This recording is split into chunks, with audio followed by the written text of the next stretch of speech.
Think and grow rich, विचार करा आणि श्रीमंत व्हा, बाय नेपोलियन हिल. प्रकरण 14. 6वे ज्ञानेंद्रिय, शहाणपणाच्या देवालयाकडे नेणारा दरवाजा. संपत्ती मिळवण्यासाठीची 13वी पायरी. 13व्या तत्वाला 6वे ज्ञानेंद्रिय म्हटले गेले आहे. याद्वारे एखाद्याने न मागता किंवा त्यासाठी प्रयत्न न करता अमर्यादित बुद्धितत्व आपणाहून संवाद साधते. हे तत्व म्हणजे तत्वज्ञानाचे शिखर होय. केवळ पहिल्या 12 तत्वांवर प्रभुत्व मिळवल्यावरच हे तत्व अवकाळू शकते, आत्मसात करता येते आणि अवलंबता येते. 6वे ज्ञानेंद्रिय हा सुप्त मनाचा असा भाग आहे ज्याला सृजनशील कल्पनाशक्ती म्हटले गेले आहे. त्याला स्वीकारणारा भाग असेही म्हटले गेले आहे, ज्याद्वारे कल्पना, योजना किंवा विचार मनात चमकून जातात. हे जे चमकून जाणे असते त्याला कधीकधी अंतःप्रेरणा किंवा प्रेरणा म्हटले जाते. 6व्या ज्ञानेंद्रियाचे वर्णन करता येत नाही. या तत्वज्ञानाची इतर तत्वे ज्याने आत्मसात केली नाहीत त्याला याचे वर्णन करून सांगता येत नाही, कारण अशा माणसाला 6व्या ज्ञानेंद्रियाशी तुलना करता येईल असे ज्ञान वा अनुभव नसतो. त्याचे आकलन केवळ आतून झालेल्या मानसिक विकासाद्वारे केलेल्या मनन चिंतनाने होते. 6वे ज्ञानेंद्रिय म्हणजे 6वी जाणीव. ही मानवाची मर्यादित बुद्धी आणि अमर्याद बुद्धितत्व यातील एक दुवा आहे, आणि यामुळेच त्यात मानसिक आणि आध्यात्मिक असे दोन्हीचे मिश्रण आहे. तो एक असा बिंदू समजला जातो जेथून माणसाचे मन वैश्विक बुद्धीशी संपर्क साधते. या पुस्तकात सांगितलेली तत्वे तुम्ही आत्मसात केल्यावर एरवी अनाकलनीय वाटणारे पुढील विधान तुम्ही स्वीकारू शकाल. 6व्या ज्ञानेंद्रियाच्या मदतीने तुम्हाला ओढवू शकणाऱ्या धोक्याची सूचना वेळीच मिळेल आणि तुम्ही ते टाळू शकाल. तसेच संधीही कळतील जेणेकरून तुम्ही त्या घेऊ शकाल. 6वी जाणीव विकसित होण्याने तुमच्या मदतीला रक्षणकर्ता देवदूत येईल, जो तुम्हाला शहाणपणाच्या देवालयाच्या दाराशी नेईल. या पुस्तकातील सूचना पाळल्याशिवाय किंवा तत्सम काही पद्धत स्वीकारल्याशिवाय हे विधान खरे आहे की खोटे हे तुम्हाला कधीच कळणार नाही. लेखक चमत्कारांवर विश्वास ठेवत नाही, अगर त्याचा पुरस्कारही करत नाही, कारण निसर्ग त्यांच्या नियमापासून ढळत नाही हे कळण्याइतके त्याला निसर्गाचे ज्ञान आहे. निसर्गाचे काही नियम इतके अनाकलनीय आहेत की त्यामुळे ते चमत्कार वाटतील असे काही निर्माण करतात. 6वी जाणीव ही मी अनुभवलेल्या चमत्काराच्या जवळ जाणारी आहे, आणि ती तशी वाटते कारण केवळ मला हे तत्व कसे चालते ते माहीत नाही म्हणून. लेखकाला एवढे नक्की माहीत आहे की एक शक्ती आहे वा बुद्धी आहे, जी जड वस्तूतील प्रत्येक अणू पसरवते आणि माणसाचं ज्ञानकथेत असलेल्या प्रत्येक ऊर्जेला जवळ करते. ती शक्ती आणि ओक वृक्षाच्या फळाचे रूपांतर त्याच्या वृक्षात करते. गुरुत्वाकर्षणाच्या नियमाला अनुसरून पाणी टेकडीवरून वाहते, दिवसानंतर रात्र आणते, उन्हाळ्यानंतर हिवाळा आणते. प्रत्येक गोष्ट दुसऱ्याशी योग्य ते नाते आणि स्थान राखून असते. या तत्वज्ञानाद्वारे इच्छेचे रूपांतर वास्तवात वा भौतिक रूपात करण्यासाठी वा बुद्धितत्वाची मदत घेता येऊ शकते. लेखकाला हे माहीत आहे कारण त्याने त्या संदर्भात प्रयोग केले आहेत आणि ते अनुभवले आहेत.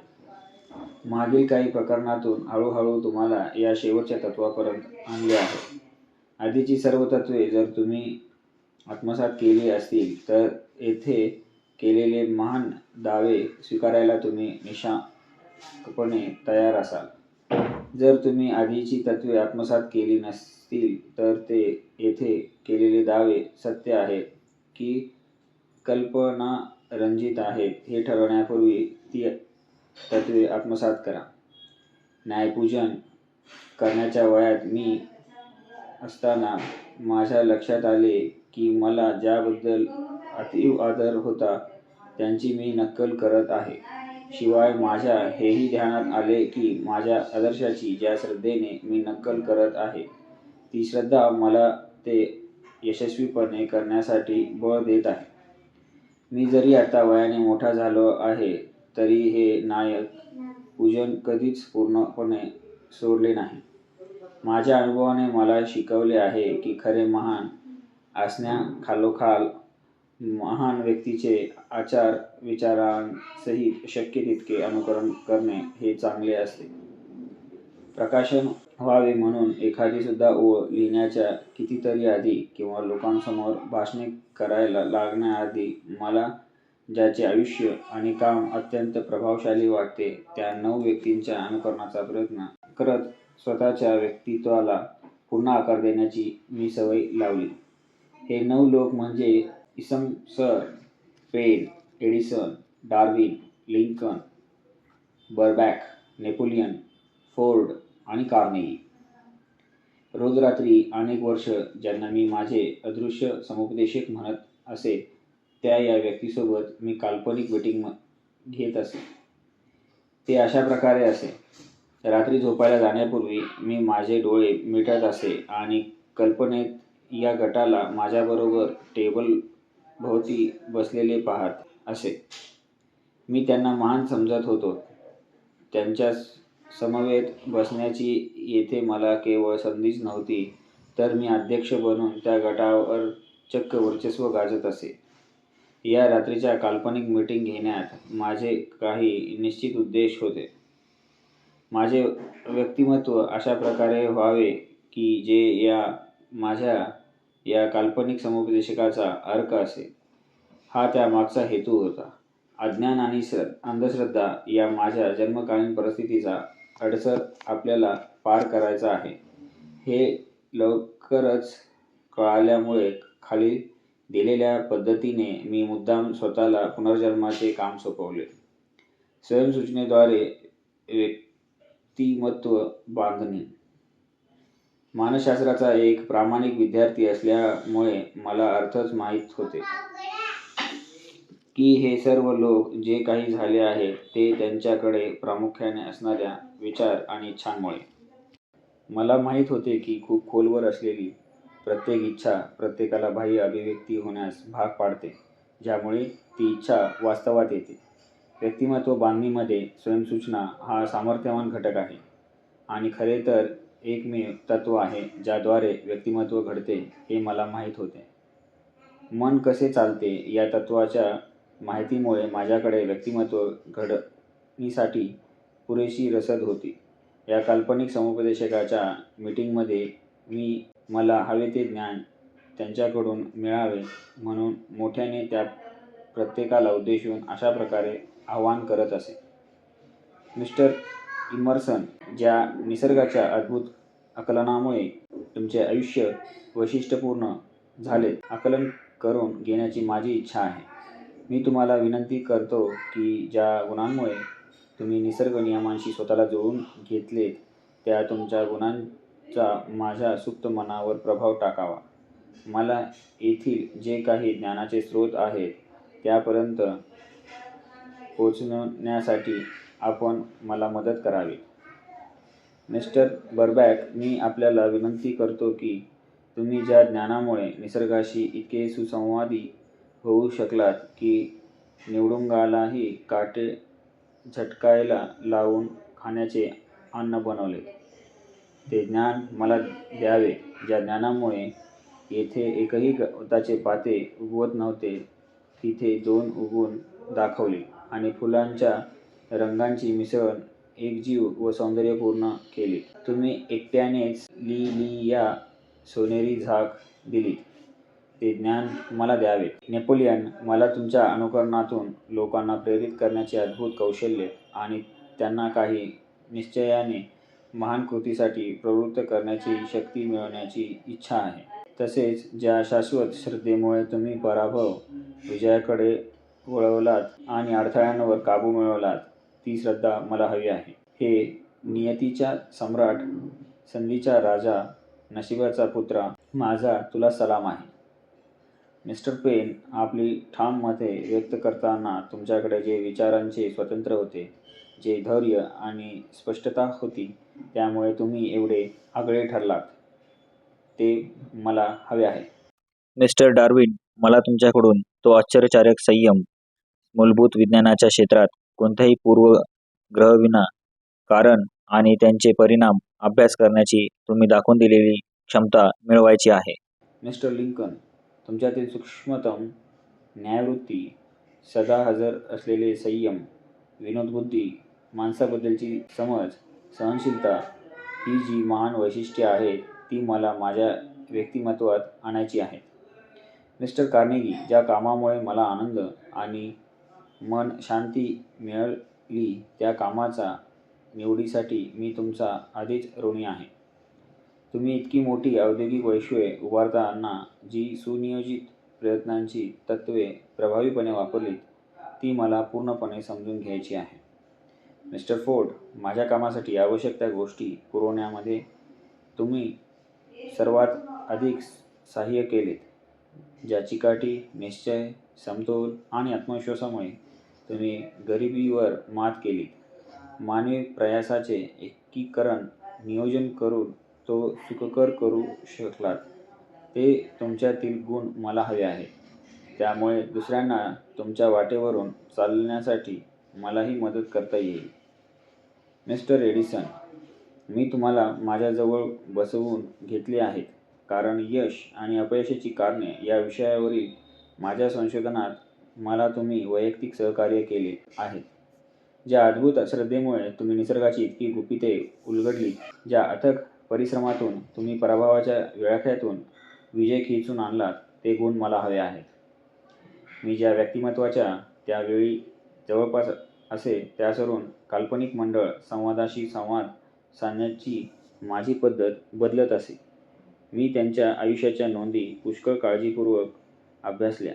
या रोज रात्रीच्या सरावानंतर काही महिन्यांनी मला शोध लागला की या कल्पनेतील व्यक्ती खऱ्या झाल्या आहेत आणि मी अचंबित झालो आहे. या 9 पैकी प्रत्येकाने काही वैशिष्ट्ये अवगत केली त्याचे मला आश्चर्य वाटले. उदाहरणार्थ, लिंकनना नेहमी उशिरा येण्याची सवय लागली. ते कवायतीत चालतात तसे चालायचे. जेव्हा ते येत तेव्हा दोन्ही हात एकमेकात मागे गुंफून अतिशय धीमेपणाने चालत. चालता चालता कधीतरी माझ्या खांद्यावर हात ठेवत. त्यांच्या चेहऱ्यावर कायम गंभीर भाव असे. मी त्यांना क्वचितच हसताना पाहिले. दुफळ्या पडलेल्या देशाच्या चिंतेने त्यांना गंभीर बनवले होते. हे बाकीच्याच बाबतीत झाले नाही. बर्बॅक आणि पेन बरेचदा आपापसात मार्मिक विनोदाने बोलत असे. ते अनेकदा इतर सदस्यांना धक्का बसण्यासाठी केल्यासारखे वाटे. एके रात्री पेन यांनी सुचवले की मी तर्काचे युग यावर भाषणाची तयारी करून पूर्वी जात असलेल्या चर्चमध्ये सादर करावे. टेबलभोवती असलेले अनेक जण या सूचनेवर खळखळून हसले, पण नेपोलियन नाही. त्यांनी आपली मान कोपऱ्यात वळवून इतक्या मोठ्याने नापसंतीदर्शक आवाज केला की सगळ्यांनी त्याच्याकडे आश्चर्याने वळून पाहिले. ज्यांच्या दृष्टीने चर्च हे निव्वळ राजकारण्यांचे प्यादे होते, त्यात कधी सुधारणा घडवून आणायची नसते, मात्र लोकांना केवळ काही एकत्र करण्याच्या कृतीसाठी सोयीस्करपणे फूस लावायला वापरायचे असते. एकदा बर्बॅकना यायला उशीर झाला. जेव्हा ते आले तेव्हा उत्साहाने अतिशय उत्तेजित झाले होते. त्यांनी स्पष्टीकरण दिले की ते एक संशोधन करत होते ज्याद्वारे कोणालाही झाडाला सफरचंदे येतील, त्यामुळे त्यांना उशीर झाला. पेन त्यांना रागवून म्हणाले की त्या सफरचंदामुळेच तर स्त्री-पुरुषांमधील समस्या सुरू झाल्या. डार्विन हसत म्हणाले की पेन जेव्हा सफरचंदे गोळा करायला जंगलात जातील तेव्हा त्यांनी सापांच्या छोट्या पिल्लांकडे लक्ष ठेवले पाहिजे, कारण त्यांचेच पुढे मोठे साप होतात. इमर्सन म्हणाले, साप नसतील तर सफरचंदे नसतील. तर नेपोलियन उद्गारले, सफरचंदे नसतील तर देश नसेल. प्रत्येक मीटिंगनंतर सर्वात शेवटी निघण्याची सवय लिंकन यांनी लावून घेतली होती. एकदा हाताची घडी करून ते टेबलवर झुकले आणि त्याच अवस्थेत कित्येक मिनिटे राहिले. मी त्यात व्यत्यय आणला नाही. शेवटी त्यांनी हळूहळू मान वर केली. दारापर्यंत धीमेपणे चालत गेले. मग पुन्हा वळून परत आले. त्यांनी माझ्या खांद्यावर हात ठेवला आणि म्हणाले, मुला, तुला तुझ्या आयुष्यातील उद्दिष्टे साध्य करायची असेल, खंबीर राहावे लागेल. पण ध्यानात ठेव, जेव्हा अडचणी येतात तेव्हा सामान्य माणसाची जाणीव सामान्य असते. विपरीत परिस्थिती ती जाणीव विस्तारते. एके रात्री एडिसन सर्वांच्या आधी आले. ते येऊन माझ्या डाव्या बाजूला बसले, जेथे नेहमी इमर्सन बसत असत. एडिसन म्हणाले, तुझ्या नशिबात आयुष्याच्या रहस्य शोधाच्या साक्षीदार होणे आहे. जेव्हा वेळ येईल तेव्हा तुला कळेल की विश्वात अनेक ऊर्जा आहेत किंवा अस्तित्वे आहेत, जी मानव स्वतःला जितका बुद्धिमान समजतो इतकीच बुद्धिमान आहेत. ही अस्तित्वे मधमाशांच्या पोळ्यासारखी एकत्र असतात आणि एकमेकांशी मेळ न जमल्याने विघटन होईपर्यंत एकत्र राहतात. या एकांकामध्ये माणसासारखेच मतभेद असतात आणि अनेकदा एकमेकांत भांडतात. तू आत्ता ज्या मीटिंग घेत आहेस त्याची तुला अतिशय मदत होईल. तुझ्या सदस्यांना त्यांच्या आयुष्यात ज्या अस्तित्वांनी मदत केली त्यातीलच काही तुझ्या मदतीस येतील. ही अस्तित्वे चिरंतन आहेत. ती कधीच मरत नाहीत. तुमचे स्वतःचे विचार आणि इच्छा चुंबकासारखा त्या चैतन्य सागरातील एकांना आकर्षून घेतात. केवळ तुमच्या इच्छांशी सुसंवादी असणारे मित्र एक आकर्षले जातात. मंडळातील इतर सदस्य खोलीमध्ये प्रवेश करू लागले. एडिसन उठले आणि हळूहळू त्यांच्या नेहमीच्या जागेवर जाऊन बसले. हे जेव्हा घडले तेव्हा एडिसन अजून जिवंत होते. माझ्यावर या घटनेचा इतका प्रभाव पडला की मी त्यांना भेटून हा अनुभव सांगितला. ते हसले आणि म्हणाले, तुला वाटतंय त्यापेक्षा तुझे स्वप्न अधिक वास्तव होते. त्यांनी यापेक्षा अधिक काही सांगितले नाही. या मीटिंग इतक्या वास्तव होऊ लागल्या की मला त्यांच्या परिणामांची भीती वाटू लागली. अनेक महिने मी त्या घेतल्या नाहीत. ते अनुभव इतके विलक्षण होते की मला भीती होती की मी जर मीटिंग पुन्हा सुरू केल्या तर त्या माझ्या कल्पनेतील आहेत याचे माझे भान सुटेल. मीटिंग घेणे मी बंद केल्यावर 6 महिन्यानंतर मला एके रात्री उठवण्यात आले, किंवा मला तसे वाटले, आणि मी लिंकनना माझ्या बिछाण्यापाशी पाहिले. ते म्हणाले, जगाला लवकरच तुमच्या सेवेची गरज भासणार आहे. लोकांची श्रद्धा नाहीशी करणाऱ्या एक अनागोंदीच्या कालखंडातून जग जाणार आहे. त्यात लोक भयभीत होणार आहेत. तुम्ही तुमचे तत्त्वज्ञान पूर्ण करण्याच्या कामाला लागा. तेच तुमच्या आयुष्याचे उद्दिष्ट आहे. कोणत्याही कारणाने तुम्ही ज्याकडे जर दुर्लक्ष केले तर तुम्ही लोक अत्यंत प्राथमिक अवस्थेत जाल आणि हजारो वर्ष त्याच चक्रातून फिराल. दुसरे दिवशी सकाळी मला ठरवता येईना की मला पडलेले ते स्वप्न होते की मी खरोखरच जागा होतो. पण मला हे निश्चितच माहीत आहे की जर ते स्वप्न असेल तर ते मनात इतके स्पष्ट होते की दुसरे दिवसापासून मी रात्रीच्या मीटिंग पुन्हा सुरू केल्या. आमच्या पुढच्या मीटिंगमध्ये माझ्या मंडळातील सर्व सदस्य एकत्र जमले आणि टेबलावरील त्यांच्या नेहमीच्या जागेपाशी उभे राहिले. जेव्हा लिंकन यांनी ग्लास उंचावून म्हटले, मित्रहो, पुन्हा परतलेल्या आपल्या मित्रासाठी. यानंतर मी माझ्या मंडळात आणखीन सदस्यांची भर घातली. आत्तापर्यंत ते 50हून अधिक झाले आहेत.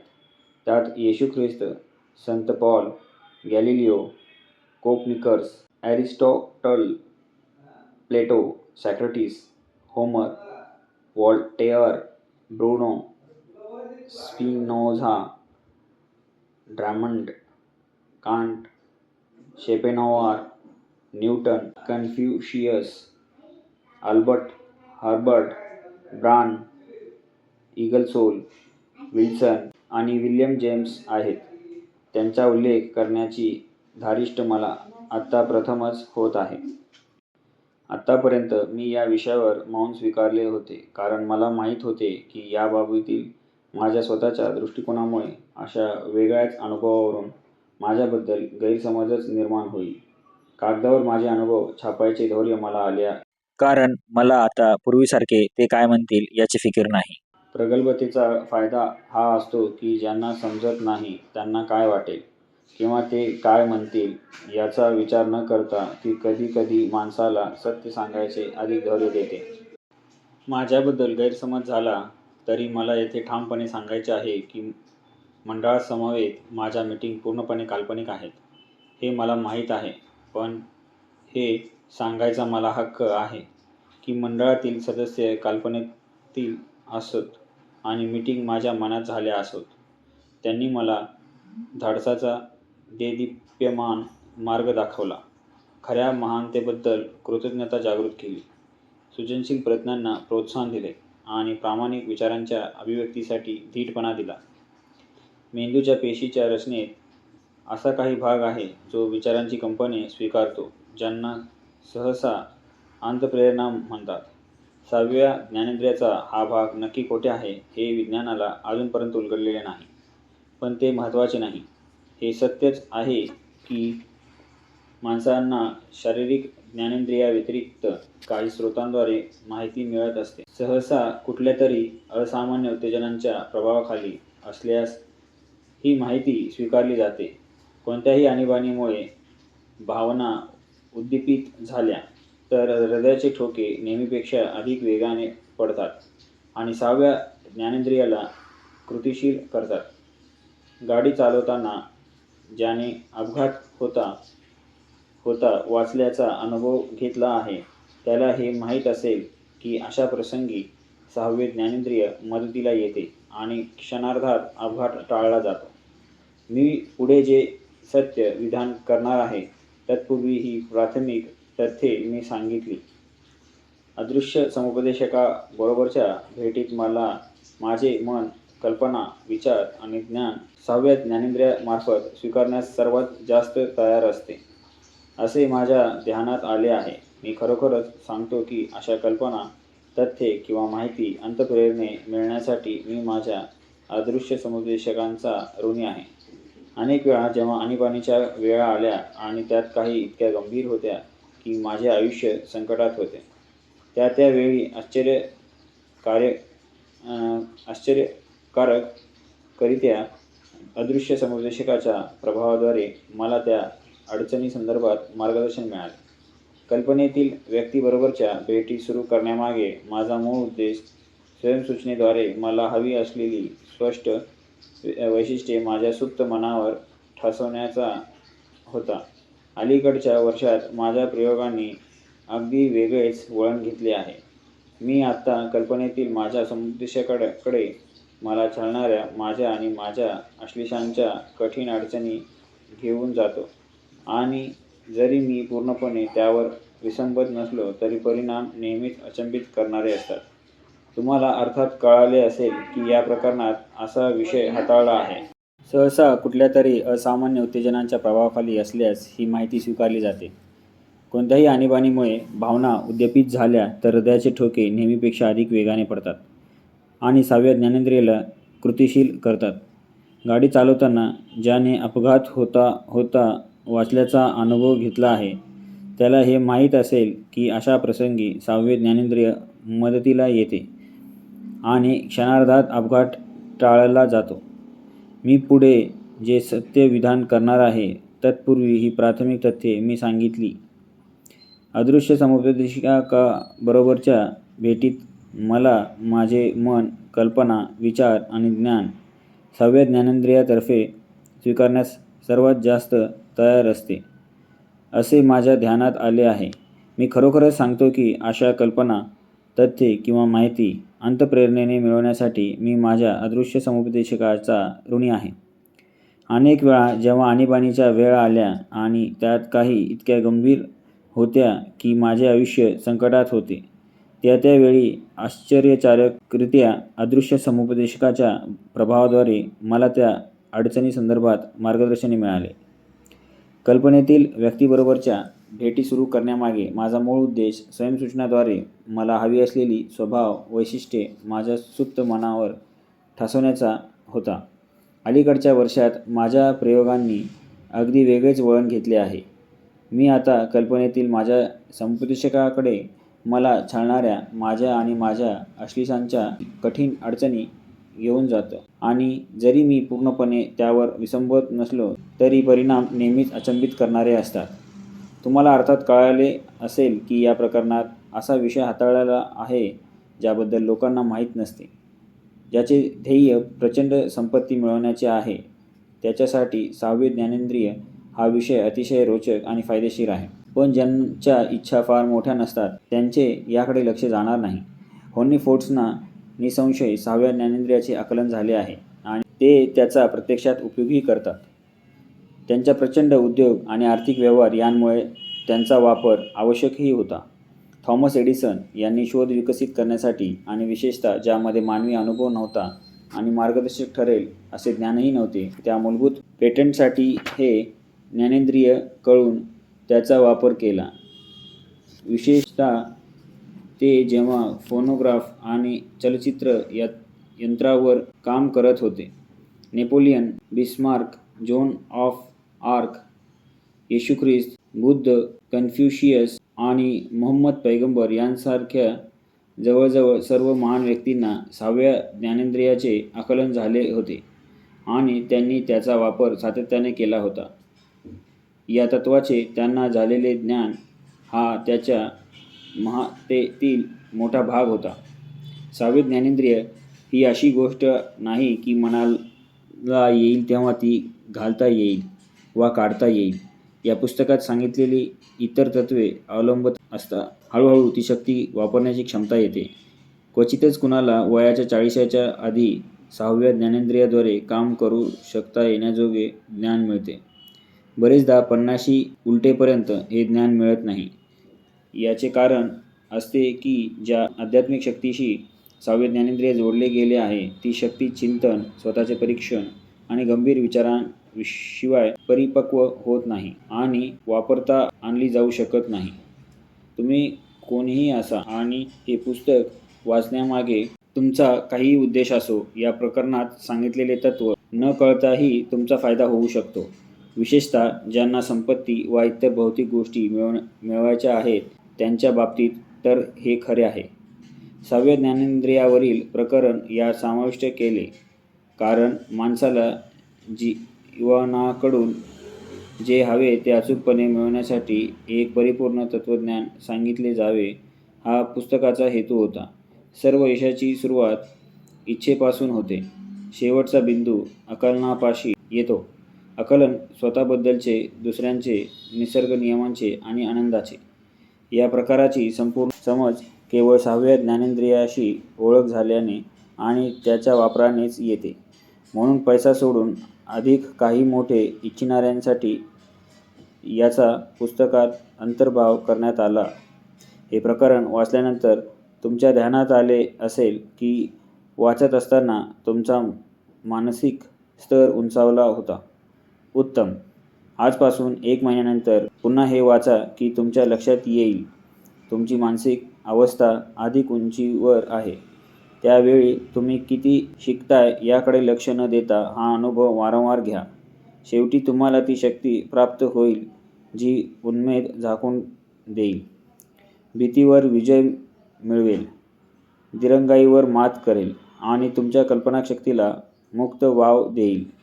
मग तुम्हाला खऱ्या अर्थाने प्रत्येक विचारी नेता, कलाकार, संगीतकार, लेखक, मुत्सद्दी यांना प्रेरणा देणाऱ्या त्या अज्ञात कशाचा तरी स्पर्श झालेला असेल. मग विरोधाची पहिली खूण बघता ज्या सहजपणे कल्पना सोडून देता त्याच सहजतेने तुम्ही तुमच्या इच्छांचे रूपांतर त्याच्या शरीर रूपात करू लागाल. श्रद्धा विरुद्ध भीती. मागील प्रकरणात स्वयंसूचना, इच्छा आणि सुप्त मन यांद्वारे श्रद्धा कशी वाढवावी हे सांगितलेले आहे. पुढील प्रकरणात भीतीवर विजय कसा मिळवावा यांबद्दल तपशीलवार सूचना आहेत. त्या प्रकरणात निराशा, बुजरेपणा, चालढकल, बेपर्वाई, निर्णय घेता न येणे तसेच महत्त्वाकांक्षेचा, स्वावलंबनाचा पुढाकार घेण्याचा, स्वतःवर नियंत्रण असण्याचा आणि उत्साहाचा अभाव याची कारणे सांगितली आहेत. या 6 शत्रूंचा अभ्यास करताना तुम्ही स्वतःचा नीट शोध घ्या कारण हे शत्रू कदाचित तुमच्याच सुप्त मनात असतील जिथे त्यांचे अस्तित्व शोधून काढणे कठीण असते. जेव्हा तुम्ही भीतीच्या 6 भूतांचे विश्लेषण कराल तेव्हा हेही लक्षात ठेवा की ती तिसरे काही नसून केवळ माणसाच्या मनात असणारी भूते असतात. हेही ध्यानात घ्या की अनियंत्रित कल्पना विलासातून जन्मलेल्या भूतांमुळे माणसांची स्वतःच्या मनाचे पुष्कळ नुकसान करून घेतले आहे. म्हणून भूते खरोखरच शरीर रूपात राहत असती आणि रस्त्यावरून चालली असता जितकी धोकादायक असती तितकीच ही भूते धोकादायक असतात. सन 1929मध्ये लाखो लोकांच्या मनाचा कब्जा घेणाऱ्या गरिबाच्या भीतीचे भूत इतके खरे होते की त्याने या देशाला सर्वात वाईट अशा मंदीच्या खाईत लोटले. शिवाय हे विशिष्ट भूत अजूनही आपल्यातील काहींना प्रचंड घाबरवते. प्रकरण 14 येथे संपलेले आहे. धन्यवाद.